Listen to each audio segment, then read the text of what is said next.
Саламатсыңдар ма балалар? Көңіл күйлерің қалай? Жақсы ма? Өте тамаша.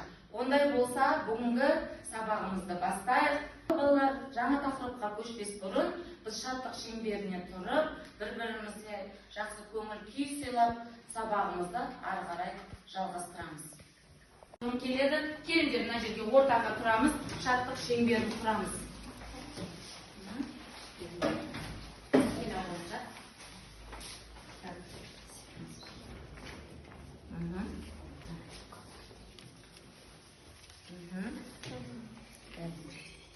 Бәріне жетеді балалар.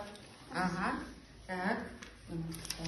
Бәрі жетеді. Қалан келе ғой, мынақа келе ғой. Сәне ала ғой жаңа.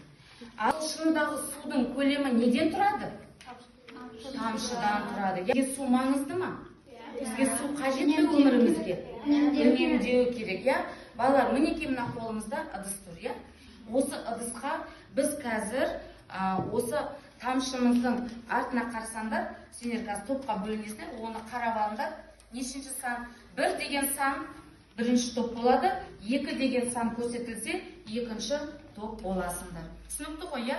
Олай болса, қолымыздағы тамшыны ала отырып, жақсы ниетімізді сыйлақшы, жақсы сөздер айту арқылы. Кәнекей толтырамыз. Кәнекей кім бастайды? Ал, бастай ғой. Су тіршілік көзі. Иә, жақсы. Судың пайдасы көп. Иә, дұрыс. Тағы қандай сөздермен байланыстыруға болады? Сусыз ешкім өмір сүре алмайды. Иә, жақсы.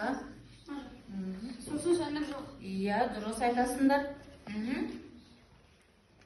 Судың пайдасы қандай? Судың пайдасы зат. Келесі кім айтады? Тағы да. Ал қандай пайдасы бар? Иә, тағы да. Сусыз жер сүре алмайды. Өмір сүре алмайды. Жер. Жер өмір сүре алмайды. Иә, айта ғой. Жақсы кел, Рәбия. Иә? Мен су Иә. ішемін. Суды ішесің және қандай пайдасы бар? Ас қорытуға пайдасы бар ма біздің? Судың. Иә, пайдасы бар. Мемлекетімізге жақсы тілектер тілеңдерші. Иә. Қандай көмек береміз біз? Мемлекетке қандай көмек бере аламыз? Суды үнемдеу керек. Балалар, ондай болса, жақсы айтқандарың өте дұрыс, орынды. Енді балалар, өздерің сандарыңды көріп алдыңдар ма? Онда бірінші топ мына жаққа отырсын, екінші топ мына жаққа отырсын. Жаңа сабақтың тақырыбы судың пайдасы. Жақсы, жарайсың. Енді балалар, сабақтың оқу мақсатына назар аударайық. 5-2-5-1 берілген сұрақты дұрыс түсініп, лайықты жауап беру, шағын диалогке қатысу. 5-5-1-3 сан есім атауларын білу, орынды қолдану. Сабақ мақсаты: берілген сұрақты түсініп, лайықты жауап бересіңдер, шағын диалогке қатысасыңдар балалар, сан есім атауларын білесіңдер және оны орынды қолданасыңдар. Міне балалар, осындай. Енді балалар, осы ай біздің білесіңдер, я? Әділдік және жауапкершілік айы болып саналады. Сол бойынша біз жұмыс атқарып жатырмыз. Сабақ барысында оны біз сөз етеміз. Енді қараңдар, әділдік және жауапкершілік. Міндетті түрде мынау сөздерді мұқият тыңдаймыз. Әркім өз рөлін әділ атқарса, топ жұмысы нәтижелі болады. Яғни сендер топқа бөліндіңдер ма? Әрқайсың өз жұмыстарыңды әділ атқарыңдар, адал атқарыңдар. Сонда сендердің топтарында нәтиже болады. Түсінікті ме? Құндылықты қамтып жатырмыз. Өзіңе жоғары баға қою үшін емес, шынайы баға беру нағыз әділдік. Яғни сендерге мынандай бағалау парағын бердім, балалар. Міне осы бағалау парағы бізге жоғары баға қою үшін емес, шынайы баға береміз өзімізді, шынайы бағалаймыз, өз-өзімізді бағалаймыз, әр тапсырманы орындаған сайын. Түсінікті ғой, я? Келесі. Суды сақтау әр адамның жеке жауапкершілігі. Міне жауапкершілік дегенде, сабақ барысында бір-бірімізге жауапкершілікпен қарап, көмектесіп, мейірімізді беріп, жаңа жұмыс жасасақ, енді тақырыпқа қатысты суды сақтау әр қайсымыздың жауапкершілігімізде екен. Себебі судың сұрауы бар. Үй тапсырмасын тексеру.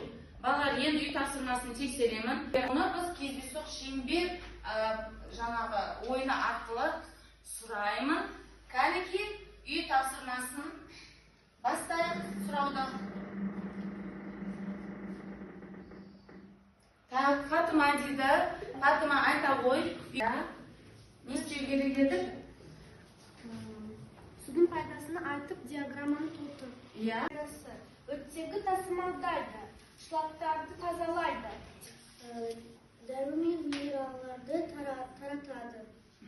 Судың пайдасы оттегі тасымалдайды, денені жарақаттанудан қорғайды. Бөлек пен бауырдағы шлак тазалайды, дәрі мен минералдарды таратады.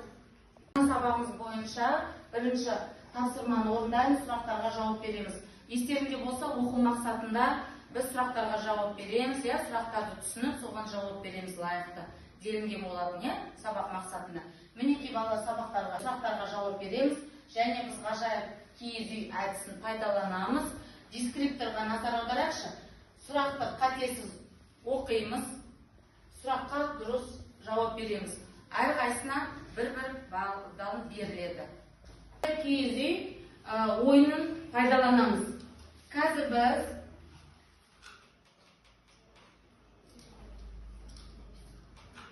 міне қазір сұрақтар шығар балалар. Сол сұрақтарға сандарды таңдау арқылы жауап береміз. Ал кім қатысады? Кім өзіне жақсы балл жинайды? Асма, қайсысын таңдайсың? Бірінші. Адам ағзасына судың пайдасы бар ма? Қайсысын таңдайсың? 5. Ересек адам денесіне қанша литр су болады? Ағзасында Ересек адамның денесінде 40 литр су болады. 40-50 литр су болады. Бізде қазір сергіту сәті, біз осы түрлі жаңағы фигуралар арқылы кішкене өзімізге көңіл сыйлайық. Ал 1, 2, 3 кеттік, шеңбер айналамыз, кеттік. Кеттік, ал. Жақсы. Жақсы.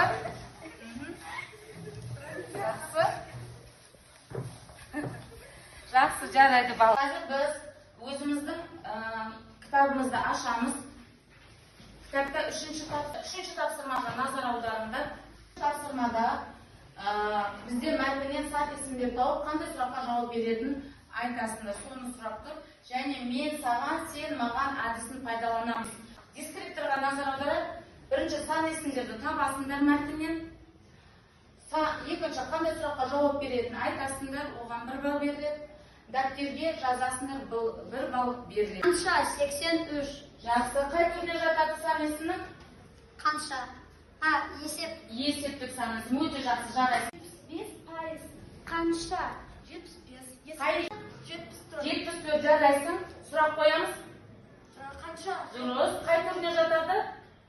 Есептік. Молодец. 40. Қанша? 40 деген санды таптың, мәтіннен. Ол сұрақ қоя қойшы. Қанша? 40. Молодец, жарайсың. 2 сабақ бойы алған білімің бойынша сұрақ дайында дейді. Дескриптор. Сұрақ дайындайсыңдар, 1 балл. Сұрақты дұрыс қоясыңдар, 1 балл. Сұраққа жауап бересіңдер, 1 балл. Яғни 2 топ бір-біріне сұрақ қояды және жауап береді. Ол ауызша айтылым дағдысы бойынша іске асады. Қазір ойланбастан уақыт берілмейді. Орнымыздан тұрамызда өткен сабақ, осы сабақ бойынша алған білімімізді нәтижелеп, бірінші топ екінші топқа сұрақ қояды, екінші топ бірінші топқа сұрақ қояды. Қай топ дайын? Жақсы, бірінші топ дайын бізде. Пайдасы қандай? Ауа құртылады. Гүлдер өсті, ағаштар өсті. Ауа құртылады. Ал енді екінші топ отыра қойған мен қалан екінші топ бірінші топқа сұрақ қойсын. Айта қойса не? Судың маңызы қандай? Судың маңызы қандай? Әлем сусыз шөл далаға айналады. Жақсы. Келдік. Ол сауал әдісін пайдаланамыз. Балалар, сендерге бірнеше сұрақ беріліп отыр. Жауап берейікші. Сен бүгін сабақта нені үйрендің? Сабақ барысы бойынша нені тағы білгің келеді? Саған не ұнады? Сабақтан маған ойындар ұнады. Бір-бірімізге сұрақ бергендер ойнады. Сабақта маған ойындар ұнады. Өте жақсы, жарайды. Үй тапсырмасы 101-ші беттен 4-ші тапсырманы үйге аласыңдар. Құрметті оқушыларым, менің балалар, бүгінгі сабақ сендерге ұнады ма? Ұнады. Келесі жолы да сабаққа осылай белсенді қатысып, көңіл күйімізді көтеріп, жаңағы жақсы бағаларды алуға әрдайым жұмыс жасайық.